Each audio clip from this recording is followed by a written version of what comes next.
পশ্চিম মেদিনীপুরের এক শান্ত গ্রাম, আর সেই গ্রামের বুকেই লুকিয়ে আছে এক প্রাচীন রহস্যময় মন্দির, মাধপুর মনসা মন্দির। শুধু পূজাস্থান নয়, এই মন্দির গড়ে উঠেছে এক অলৌকিকতার ঘটনার জেরে। শত শত বছর আগে এই জায়গাটা ছিল ঘন অরণ্য, চারিদিকে নিস্তব্ধতা, শুধু সাপের চলাচলের শব্দ।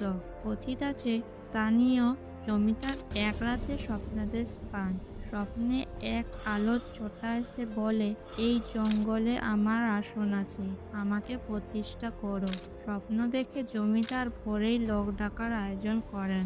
জঙ্গল কাটতে গিয়ে দেখা যায় মাটির নিচে এক বিশাল উইডিপি, আর আশেপাশে অসংখ্য সাপ। গ্রামবাসীদের বিশ্বাস, সেই ওই ডিপিতেই মনসা দেবীর উপস্থিতি ছিল।